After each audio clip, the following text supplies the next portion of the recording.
there's a certain level of natural talent that you've got to have to be able to race at the level that some of these guys do. You look at Lewis Hamilton, he came from nothing and now he's the most successful racing driver ever. That aspiration is there, and anyone with the right drive and with the right backing can do it. The most exciting thing we're doing at the moment is we've been filming since the start of the year with Amazon Prime. I'm Declan Burke, and welcome to a special edition of The Sit Down, the podcast that explores the mindsets, motivations and opinions of the elite talent, brands and rights holders represented by Sport Endorse. Today's guest, a self-confessed petrol head, is Cy McNally, Partnerships and Commercial Manager for PowerMax Racing, a leading BTCC team. Cy has been in and around motorsport his whole life and has been a part of the PMR journey since the team was established. You're going to hear Cy's views on motorsport, why the BTCC is unique, and we'll gain a great insight into what is required to pull it all together for race days. Enjoy. So, Cy, you're very welcome to this episode of the Sit Down with Sport Endorse. Let's get started with you. Where do you come from? What, physically or work background? Well, whichever you prefer. What is the mystery around Cy McNally? So I started my career in automotive about 12 years or so ago. I came out of the army and ended up doing a few normal jobs in automotive, so working in motor factors and stuff. And then got involved in management consultancy. So I was working with a friend of mine as a management consultancy, and ended up working with a couple of motorsport teams in that on kind of customer journey management and sort of taking people from from a basic premise of wanting to do something with race cars and building an experience around it. So we did Dubai 24-hour, we did Le Mans, and kind of took them and built a package around it. And that was my kind of, that's how I ended up getting into motorsport. Okay, that's really interesting. So that's how you got into it. What attracted you about it? Are you a petrol head? Did you enjoy the speed aspect, or was it the engineering aspect, or what was it? I'm a massive petrol head. Okay. My parents have always been into motorsport for as long as I can remember. My granddad was actually head of R&D on all the gas turbine projects for Austin back in the 60s. And when I was a kid, he used to tell me all sorts of stories about how they did like 160 miles an hour down the M1 when it was unrestricted, and how he got arrested in France for doing some ridiculous speed down the autoroute there. And yeah, I've always been a bit of a petrol head, really. So I think it was a natural thing. Okay, so you could almost say it was genetic, maybe. Yeah, I think so. Yeah. So, and in terms of PMR racing, so what's your role with the team? So I look after all of the commercial side of things, and that incorporates PR, marketing, basically anything you see where the team is out there, is kind of me. I put all that together and I choreograph it and I manage it, look after our sponsors, all of the behind the scenes stuff really that people don't think about, I would say. It keeps it interesting. Okay, pretty cool. Which of course leads nicely, the way you finish that one, into how do you stay motivated? I spend most of my life working, so it's do you know what? I love what I do. So I'm very lucky to do what I do. Motorsport is a very small industry, and at the level that we're at is even smaller. So I'm very lucky that even though it's hard work and, all of us at the team put in a huge amount of hours, to see the fruits of it when we're winning races and things is what keeps you going, I guess. Okay, pretty cool. Yeah, that being part of a team is definitely special. And when you're doing something you love, it's not work, right? That's what they say. Definitely, yeah, something like that. I'm now going to tackle you just on motorsport. As you know, Sport Endorse represents a lot of different rights holders and brands, and in excess of now 1,500 individual elite athletes. So the question of sport, what would you say to somebody who asks you something like, is motorsport really a sport, or are the drivers really athletes? I would say yes. I think there's a definition of athlete which most people think of as somebody that goes out. You'll see them on on the track, doing 4,000 meters or running a marathon or something. But I think it's almost a mindset where you have a goal of achieving something very special, and you train and you live and you drive towards that. So I would say, yes, very much so. Motorsport is it's different to a lot of sports because it's obviously in a car, and the car is the performance aspect, but the driver has to be incredibly fit to actually drive that car at its best and at its limit for the time that we have to. So to give you an example, we were racing at Alton Park at the weekend, and the temperatures in the cars were reaching something like 55, 56 degrees. And the guys are in those cars for like 40 minutes, and they're wearing double fireproof Nomex. They're completely sealed in there. There's no aircon, there's no airflow. To do that and to win races and to not fall asleep or pass out by the end of it, you've got to have a level of fitness. God, that's fascinating. So from the point of view of, let's say, an off-track training experience, do you have guys in dressed up in like suits and saunas or what? I mean, it sounds like a form of torture, really. I think they try and avoid it as much as they can, but most of our drivers. So Dan Lloyd is a good example. One of our BTCC drivers. He has a very rigorous training schedule. He's in the gym pretty much 5 or 6 times a week. He's out on his road bike. And it's not just the fitness training as well. The guys will do a lot of time in the simulators. So they will, Dan in particular is fantastic in that when we're going to a track, he will go in the simulator for probably a couple of days beforehand and just absolutely pound laps in the simulator with different settings in the car just to familiarize himself with the nuances of things and where a bump might be that could affect the balance of the car and all these sort of things. And again, that takes a lot of drive and focus to be able to do that. Absolutely. It's super impressive. And with very fast reflexes, I suppose. Or am I dreaming? Yeah. I'd imagine you need, yeah. Yeah, definitely. I think there's a certain level of natural talent that you've got to have to be able to race at the level that some of these guys do. Okay, pretty cool. So now to challenge you a little bit. So motorsport has a reputation for not exactly being environmentally friendly. Okay, we called you a petrol head earlier. This could clearly be a concern for sponsors in today's world where ESG is a very prevalent theme. And there's a lot of talk about climate change again. And if you look at all the weather that's happening around the world right now, there's some pretty strange stuff going on. So what do you as a team do to combat this shift? Or do you do stuff to try and become more eco-friendly?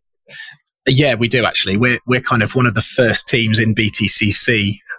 Sort of 3 years ago, we started looking at ways that we can make ourselves greener. And the line we've always used with people is, motorsport is never going to be a green sport because it is cars driving around as fast as they can, and the infrastructure and everything. It's never going to be carbon neutral, but we can make it greener. So as a team, we've done a few things. We teamed up with SIG to produce a large number of aluminium bottles. So at the track now, rather than obviously on a hot day, we go through a lot of water.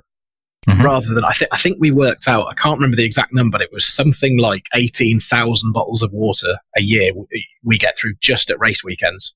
And we've eliminated all of that by using these aluminium bottles and using plumbed solutions for cooled water. So that's it sounds like a really simple thing, but actually it makes a huge difference. And if everyone did the same thing, it would make a massive difference. That's pretty cool. I applaud that. Well done. We've also worked with a company called Mastervolt, they actually kit out yachts with batteries and power solutions and things. They converted our main race truck, which doubles as our office and workshop, to lithium ion power. So now when we're at the circuit, whereas you used to have a big generator hooked up to the side of the truck, we can now exist without being plugged in for 3 or 4 days and run all of our equipment. We can run the garage off it, everything we need to do without having to use a generator. So again, that helps. That's great. Okay, so you're definitely trend setting in that perspective. We're trying, yeah. Good stuff. So my last one on, let's say, generic motorsport. What do you think is the most exciting thing about it as a sport?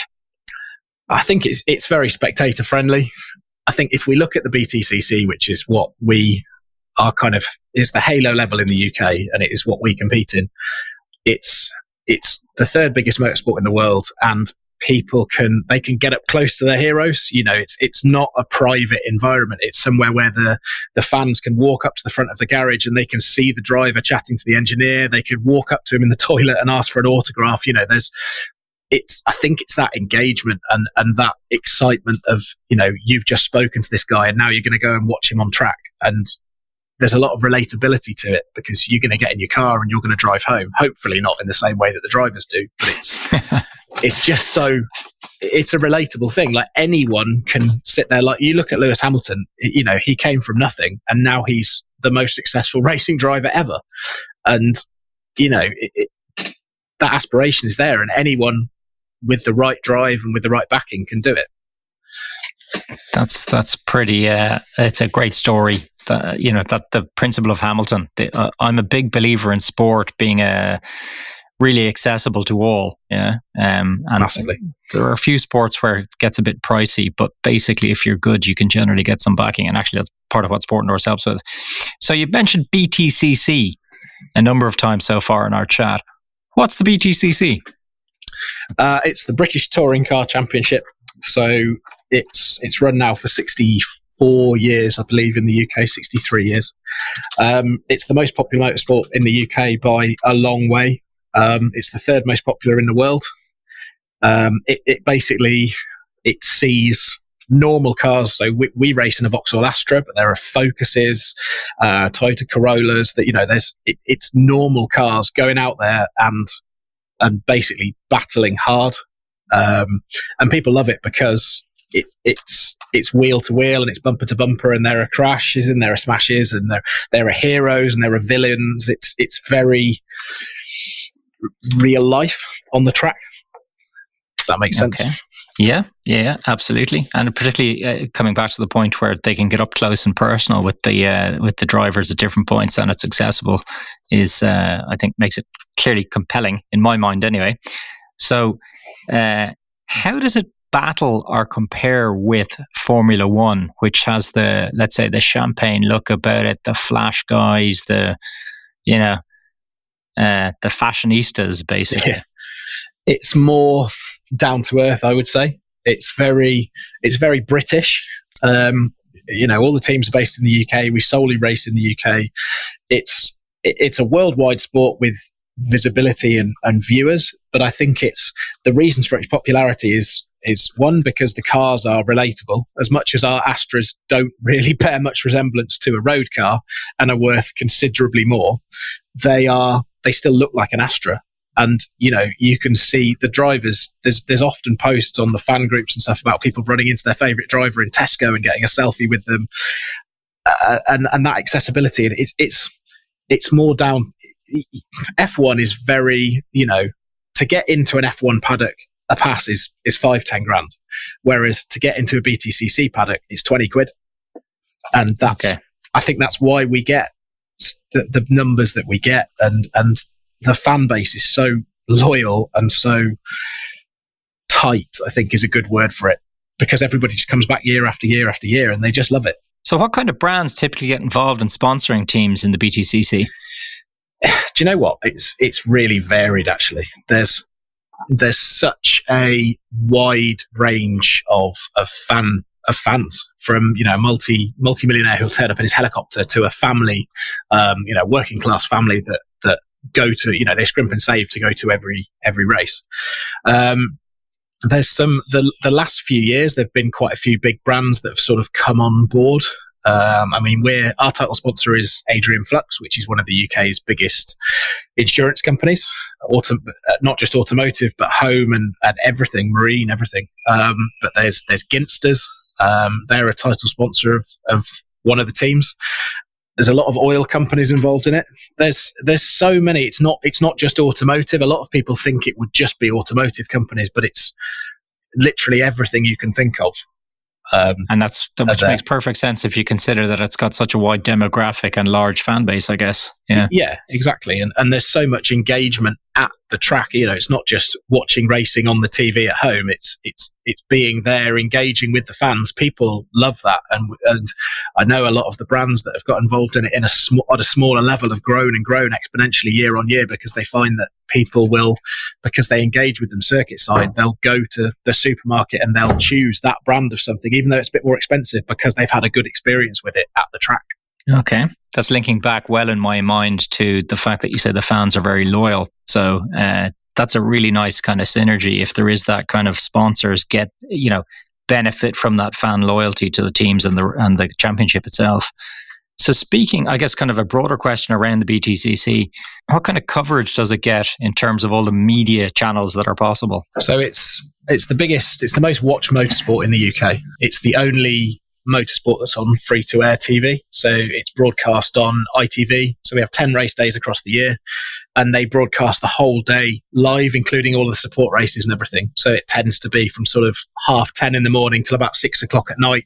We'll take over ITV2 or ITV4. And that tends to see, I think 2019 is probably the best judge of numbers. Sure, absolutely. The last couple of years just haven't been there. We had just under 20 million individuals watch in 2019. God, that's a big number. Yeah, it is. And it's worldwide as well. I think something like, off the top of my head, I think it's like 600 million worldwide have access to BTCC on TV. That's an even bigger number. It is. And do you know, one of the biggest numbers, bizarrely, is radio. So I think it's something like 76 million people listen to it on the radio in 2019. It's staggering, the number of people that listen to it. And I guess that's if you're on holiday with a family and you're driving somewhere on a Sunday or something, you can have it on while you're driving. So we'll take this moment to note to any brand managers who might be listening, if you're going to sponsor, which hopefully you will, PMR, make sure you include radio in your activation. Definitely. Anyway, yeah. So now that I've mentioned PMR directly, so when was the team established?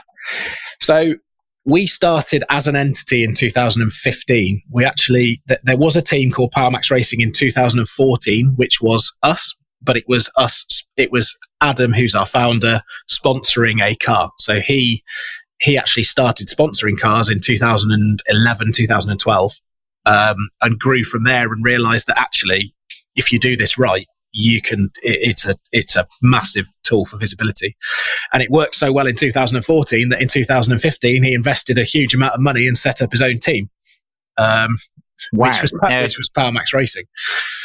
But that in and of itself is a phenomenal case study for the power of the visibility that it delivers and how that can impact bottom line businesses, right? Exactly. And it does work. I know I'm obviously biased, but if you do it right, it really, really does work. I mean, it catapulted. So at the time, Power Max was a fairly small car care brand that was, maybe in a few shops and selling a few thousand units. And by 2018, which is when we actually commercialized the team and went away from self-funding, it was in 4,500 motor factors across the country, 15 different territories across the world, and that is all off the back of BTCC marketing. My God. All right. Mental note. I'll pick up with you specifically on that, because there's definitely an article or a case study or two in that for sure. Yeah, for sure. So what do you have defined values for the team? Just do the best we can. We're very, everyone that's here, we're not actually a big team when it comes to some of the teams in the BTCC paddock have been around 20, 30 years. They've won multiple championships. They've got 30, 40 people working for them full time. We're about 10 people full time. But we do everything to the best of our ability. And we all take a sense of ownership of what we do. Everyone takes it very personally, and that you'll often find that when we're preparing for races and stuff, the guys will be here at 2-3 o'clock in the morning prepping the car, because we want to make sure that it is absolutely a 100%, and that's a value that we take to everything we do. So it sounds quite familial in a way, yeah. Like it is. You're more of a family than a team in a way. Yeah, I would say that's a good way to put it. Okay, so then how big is the family? What are the roles? Who's daddy? Who's mum? So Adam is our he's the guy that founded it all. He owns PowerMax and Automotive Brands, which is now one of the biggest automotive distributors in the UK. Martin Broadhurst is our team manager. Anybody in motorsport at this kind of level is probably quite familiar with Martin. He was a crew chief for ProDrive when they won World Rally Championship for a couple of years. He's won a few BTCC championships. He's a very, very accomplished engineer. And then we've got, it sort of splits down into the team itself. Again, we're quite small, but we have full-time number one mechanics who are the guys that physically run the cars on a race weekend. We have our own dedicated design engineer who's sat next to me, actually.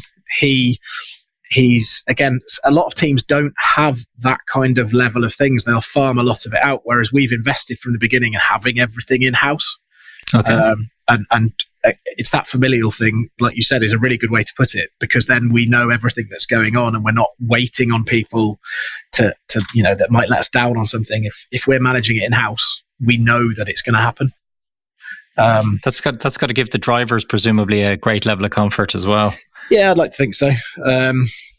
So one of the drivers, Jason Plato, he is the most, well, he was up until Sunday the most successful British racing driver in history. Lewis Hamilton's just beaten him on race wins now. He's quite a big name, and he's been with us since 2019. And for him to want to stay with us as we're almost it's a bit of a David Goliath thing. We're quite a small team, and usually with the smaller teams, you get, I would say, lesser drivers. But to have one of the top drivers in the championship ever, who's been in there for 20-something years and who wants to stay with us, is a massive shot in the arm, really. And it just shows that we're doing things properly, I suppose. Absolutely. That's clear. So I think you mentioned there's 10 races a year. Is that correct? Yeah, 10 race weekends. Yeah, 10 race weekends. Okay. So where in the UK do those race weekends happen? So I think it's 8 different circuits. So we start off at Brands Hatch, which is Kent, and then kind of we go down to Thruxton, which is Hampshire, Silverstone and Donington, which is obviously Midlands, kind of the heart of the country. We go to North Yorkshire up to Croft, and we go to Knockhill as well, which is Scotland. So there's something for everyone, really. If there's always companies that have a more focused base in certain places. So some of the financial institutions we work with, obviously that's London, whereas some of the engineering companies tend to be Midlands, and then you've got some random ones scattered up north. So it's quite widespread. I like the sound of that as well. I'd imagine that helps contribute to the fan base as well, because it literally, encompasses the whole country. Exactly. Yeah, it does. Yeah, it does. Yeah. So speaking of countries, and you've kind of mentioned this before, I think, but from the point of view of your team, you've clearly got a strong UK fan base. Do you have fans from elsewhere in the world? We do. Central Europe is quite a strong one. North America, there's a lot of BTCC fans in North America. I think they like the fact that we don't just drive around on ovals and actually have corners. And South America, bizarrely, as well. I mean, to be honest, you can look all over. There's emails in my inbox from hundreds of people from all over the world who ask for signed posters, and we'll probably genuinely get at least one request a day from someone internationally asking for a signed poster. And if you look at the numbers, the TV numbers, international TV numbers, a big one is India, actually. There's a lot of people in India, sort of those kind of emerging markets seem to be buying into it quite strongly.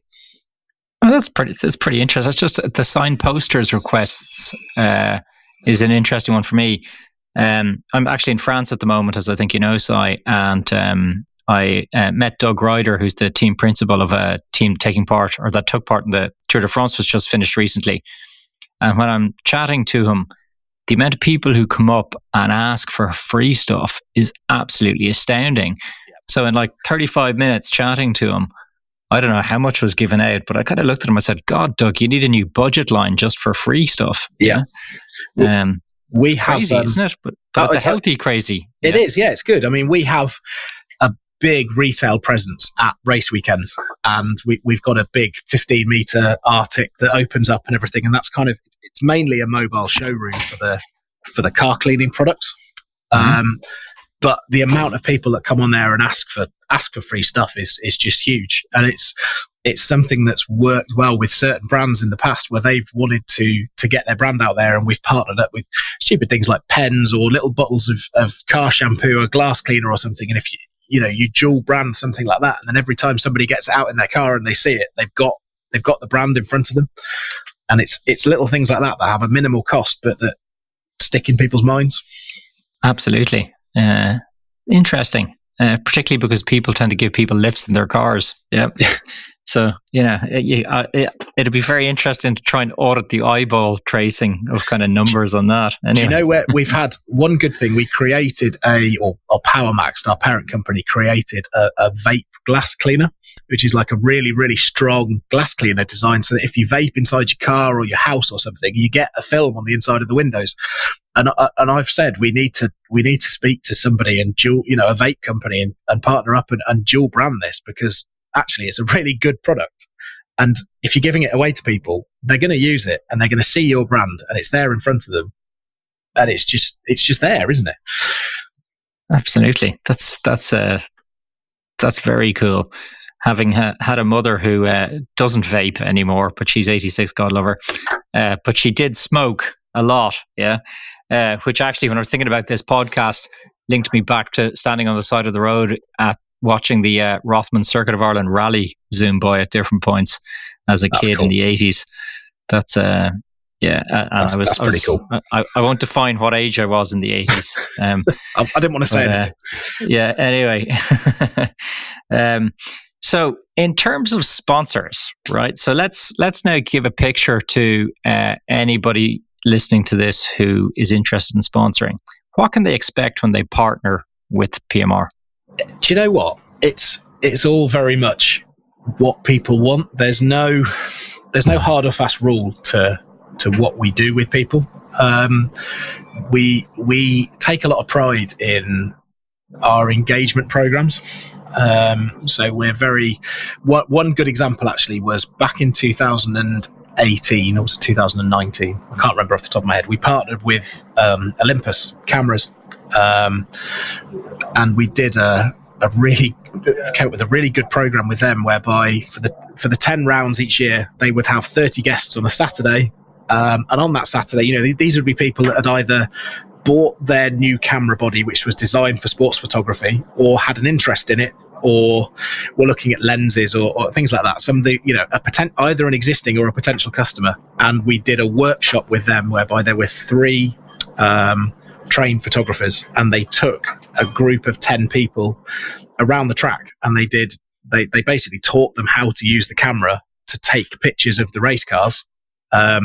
And we also did shots in the garage as well. And at the end of the year, there was a big competition, and the winning pictures that had been taken by all of these people won a camera body, a camera. They won a VIP weekend with us the next year. And it was a really good program and worked really, really well for them, actually. Yeah, I love hearing that. I'm a massive believer in delivering experiences to people because they stay long in the memory. And I think build a massive amount of brand kind of loyalty as well. And this is one of the things we always say to people is, a lot of people think sponsorship is just putting a sticker on a car or putting a sticker on the clothing or something, and there's so much more to it. That is just an activation tool, and it is how we work together to build that brand, to make it synonymous with something. If somebody wanted to come on and sponsor us in a certain product line, let's say crisps off the top of my head, and they wanted to become synonymous with motorsport, there's so many things we can do with dual branding and engagement programs, and there's so many lanes to it. But another part as well, which is kind of unique to us, is I've touched on it before, that Automotive Brands, which is our main parent company, are one of the biggest automotive distributors in the UK. We recently partnered with Rich Energy, who obviously manufacture energy drinks. And part of that deal is that we're looking at getting their fridges and their products into motor factors within the UK. And it's something they've struggled a little bit with breaking into certain markets, but we've come up with this plan whereby, if you work in a garage and, it's fairly likely that there's a high percentage of people there that drink 2 or 3 energy drinks throughout the day, rather than having to go to the shop and buy it. If you can ring up a Motor Factor and you can buy a case of these, or even one can, it's business for the factor. It's good for the brand, and it saves the person at the garage having to go out and get this thing. So it saves time and makes things more efficient for everyone just by having some products in there that you wouldn't normally think to sell. That's pretty, that's pretty interesting.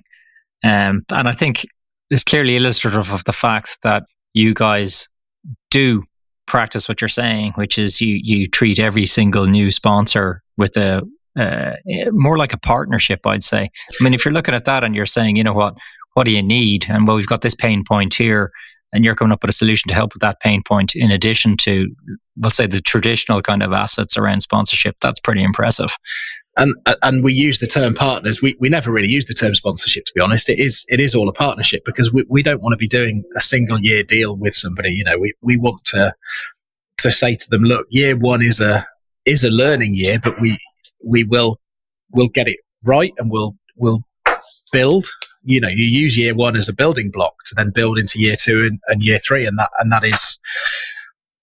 tends to be how it works, to be honest. And we try and usually start.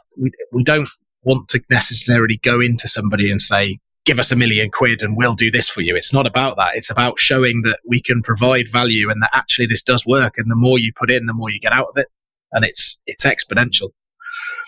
Okay, that's very compelling. I challenge any listener who has heard that to come back to me if you don't agree. If you're treating each new brand as a partner and you're looking at pain points in certain outreaches, previous firms I would have worked with would have been very interested in being able to reach out or offer promotions to your fan base. Is that something you can help with? And I guess the question is around, I've sometimes come across this where rights holders can have rather large fan bases but no direct way of contacting them. Have you a solution for that? Yeah, we've done.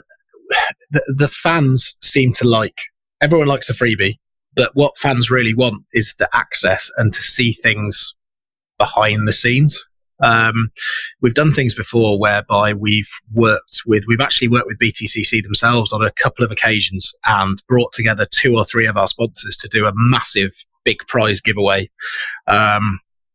and run that in conjunction with BTCC on their website, which sees something like, I think it's something like 120,000 individual hits a week or something like that. The numbers are huge.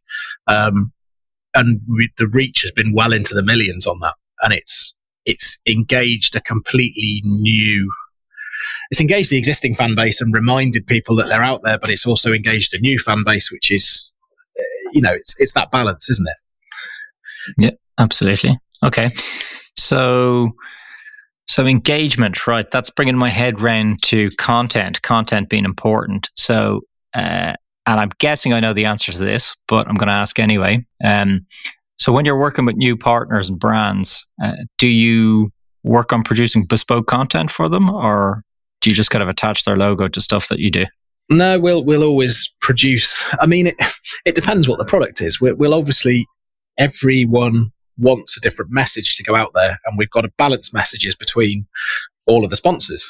So it's not, I mean, we could have a thought whereby, say, if we're working with a certain sponsor and they go, look, we want to get this message out there. And it's like, well, actually, we work with these guys as well. Why don't we combine forces between the 3 of us and build a program that's good for everybody and actually will increase visibility from 10,000 to 150,000 because there's 3 of us doing it. And it's kind of, it's thinking, I don't want to use the term, but thinking out of the box a little bit. Okay. Yep. I think that's smart, basically. I would just call it smart thinking myself. But yeah. Management speak. Yeah. Well, gosh, it's terrible. We'll have to set you on fire, except we can't. So with all that keeps going on, and I know you're constantly on the move, what do you think, like if there were a couple of initiatives that the team's taking at the moment or things going on with the team, what are a couple of the most exciting things happening right now?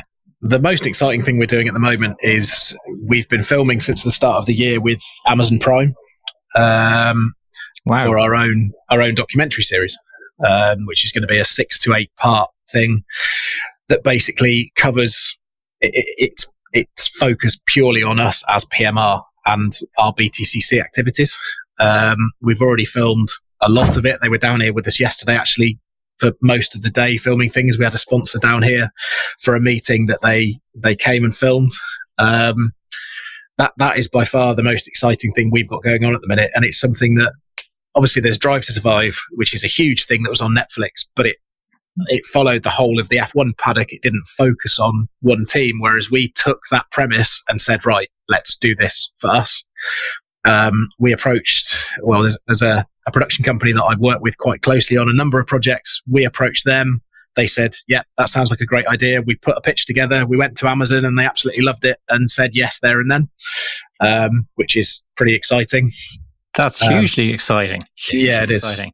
But I have a question now. Sorry, and I apologize in advance. But how scripted is it? I mean, you mentioned Drive to Survive.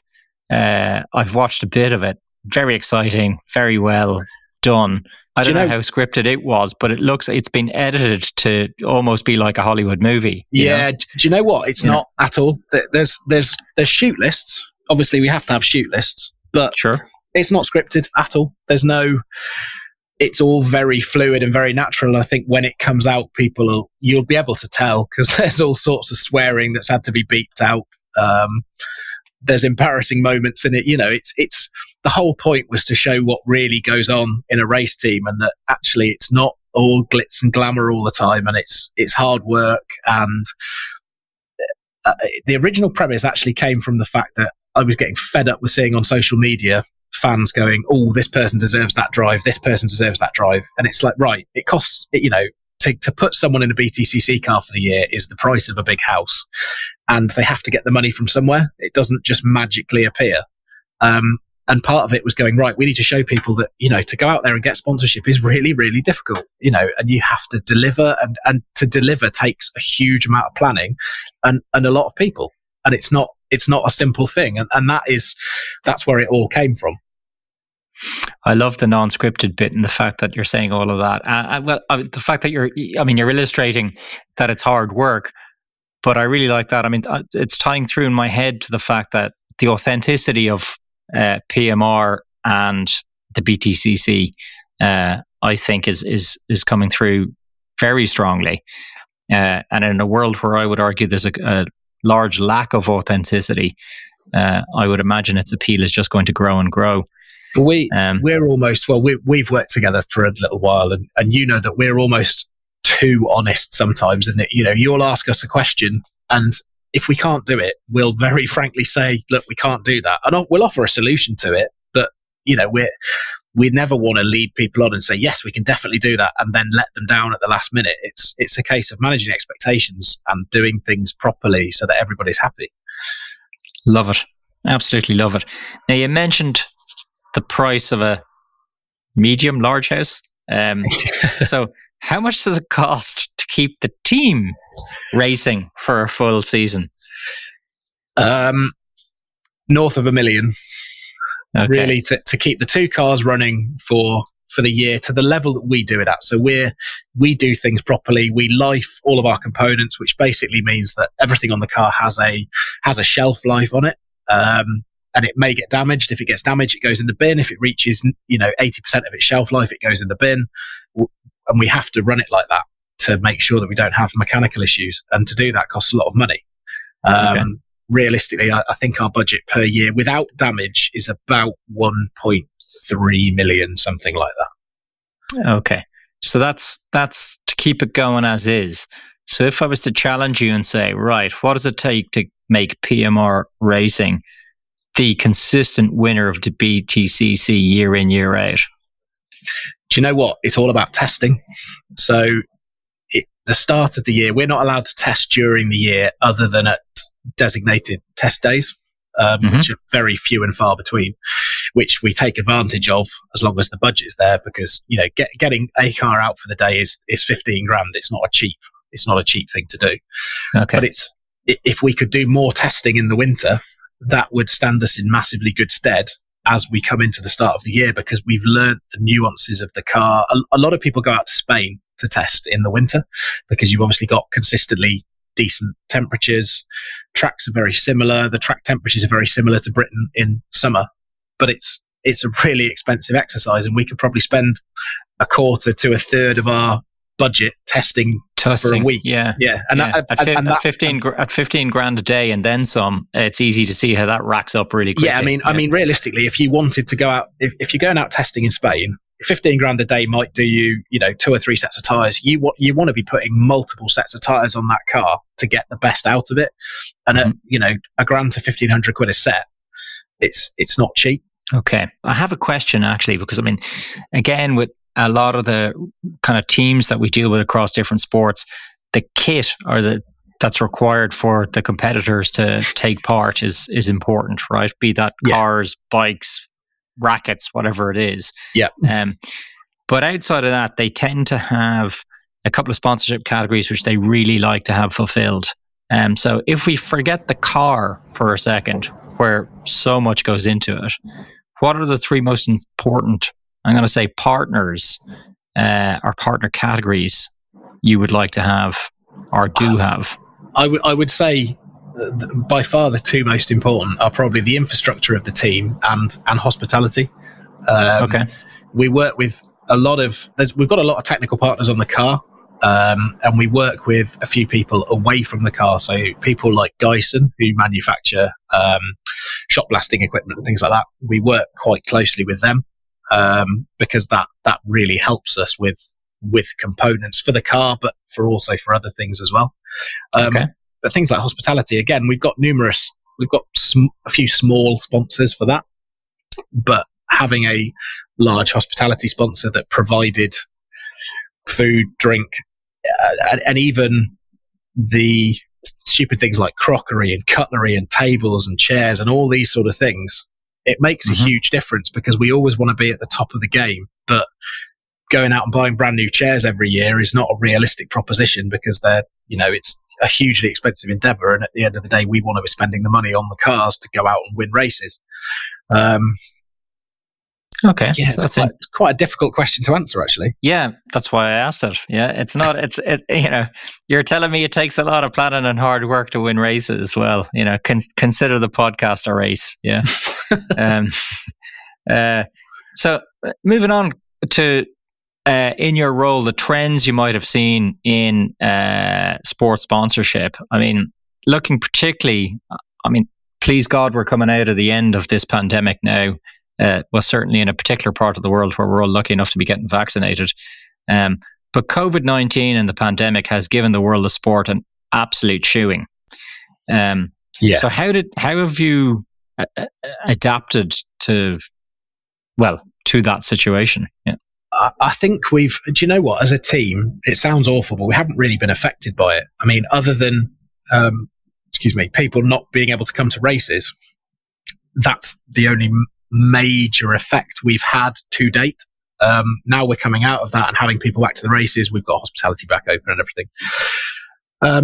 I think I think a lot of companies are looking at how they can be seen to be, that they've survived and that they're thriving at the end of it. And it's one of those things where when we're talking to people now, we're having conversations about the fact that people want to show to people that they're still there, they're still kicking, they're still at the top of their game, and they're the people we're talking to because it's what we do is so high profile and so visible that it's a really good way of going, we're still here, and waving your hands and flying the flag for it.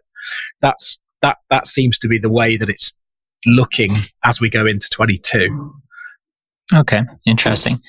So, and again, I guess with a part eye on the future, but also looking back to, let's say, 2015 when you launched the team officially. In that period of time, have you noticed any change in what partners look for, or is it kind of similar? I think now it's there's a lot more business related, B2B stuff going on. Before it was just visibility. People just wanted their brand to be seen. Whereas over the last couple of years, people have wanted to be introduced to people to further their business, really. Okay.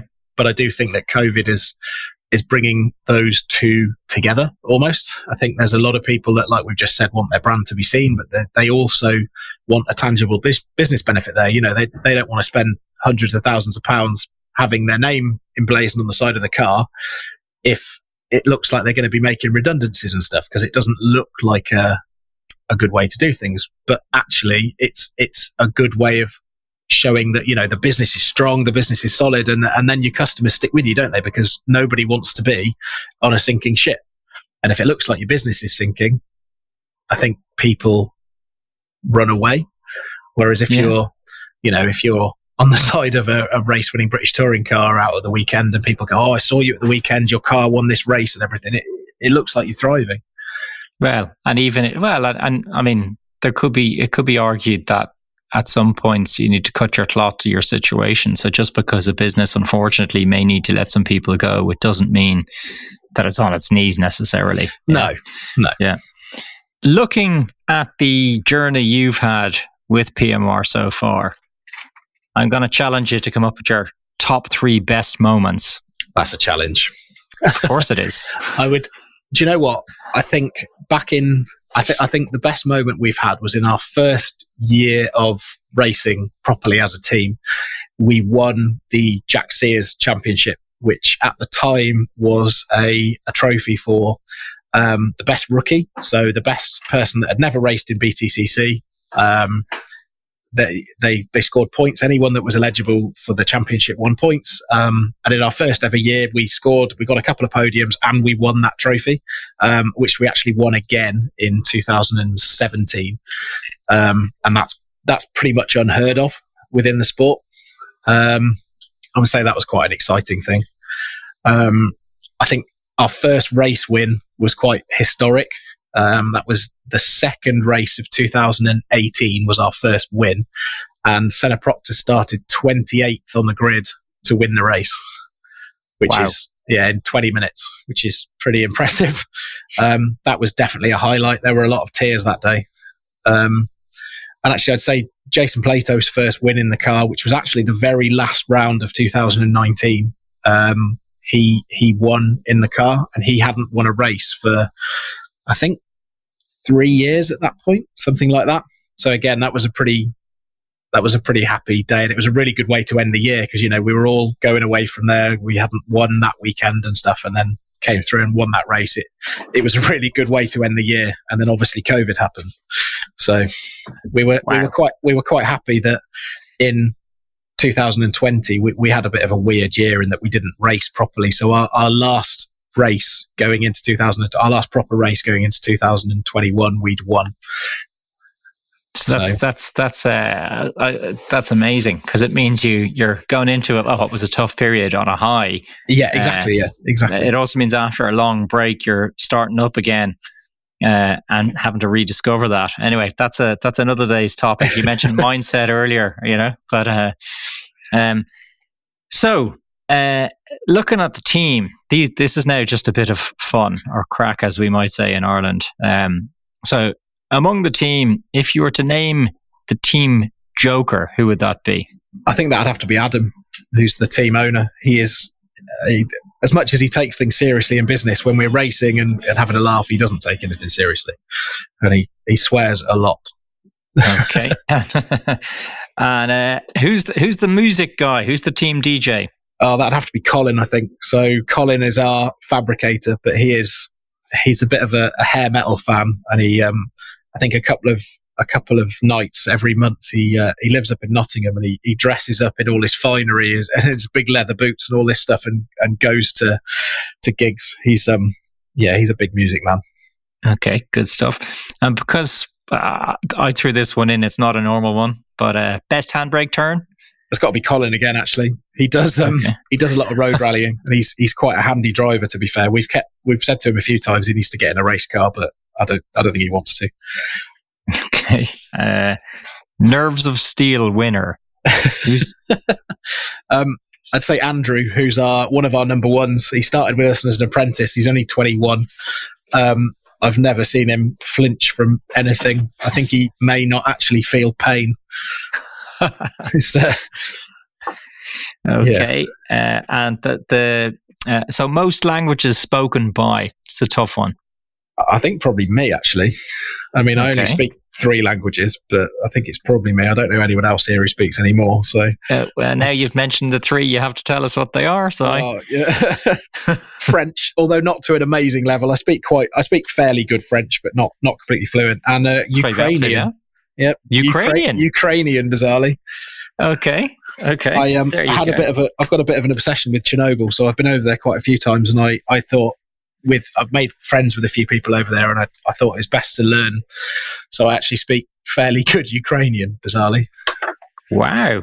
That is impressive. For what it's worth, the Sport Norse platform, which most listeners will hopefully be aware of, has been developed by our dev team, who are based in the Ukraine.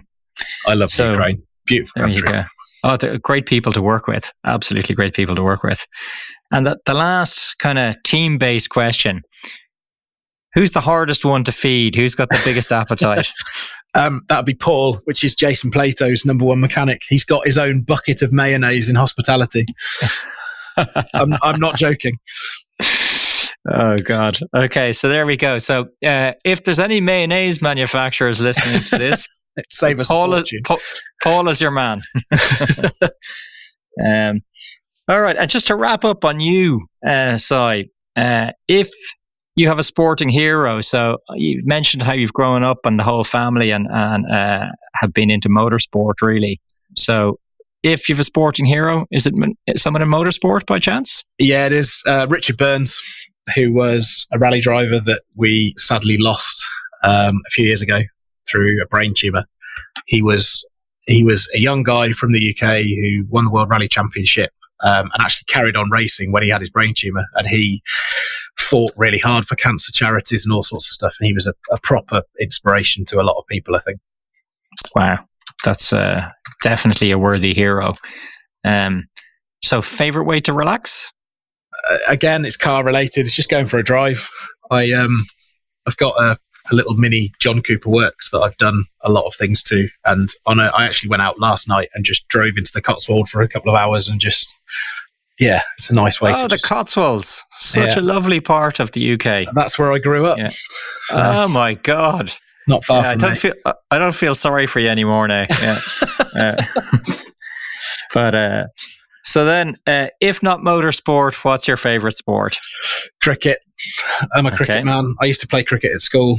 So, kind of grew up around all that. Tim Curtis was my cricket coach, actually. There you go. Well, you might have noticed that one of the latest sponsors for Cricket England is a company called IG. I have. I used to work for them. So there you go. And there used to be a bit of a lot of cricket fans in there as well. And actually there was clearly an office in Australia as well. So there's a good bit of banter back and forth. Strange that. Yeah, absolutely. And and the last one on you, and then I let you go. What's the best thing that's happened to you so far this week? I invested in air conditioning for my house. That is definitely the best thing that has happened this week. In the ridiculous heat wave and living in a 300-odd-year-old house that is horrifically hot in this weather, definitely air conditioning. Okay. Well, I'm going to take I'm going to take a little card which says I can call you back on that in the depths of winter to see if it's still useful. But that's the house is horribly cold in winter, so okay. But it's So okay. So anyway, there's another topic there about how you choose your houses. But anyway, not to worry. A project. You definitely seem like a man who's into projects. So listen, like thank you very much for taking time to talk to me on the sit down. Clearly, for anybody listening, hopefully you've learned a lot about the BTCC and Powermax Racing. Si McNally has been our guest. You can tell he's a straight shooter, definitely open for conversations about how PMR can partner with whoever you are and to help remove some of your pain points and deliver some value. Absolutely. Okay. Thank you for your time. Right. No worries. Thanks a million, Si. Cheers. Cheers. That's all for this episode. Thanks once again to Si and to everyone continuing to download and listen to the Sit Down. We truly appreciate your support. If you're interested in partnering with PowerMax Racing, send us an email at pmr@sportendorse.com or reach out to us via social media. Be sure to follow Sport Endorse on Facebook, Twitter, Instagram and LinkedIn for all the latest updates. Until the next time, take care.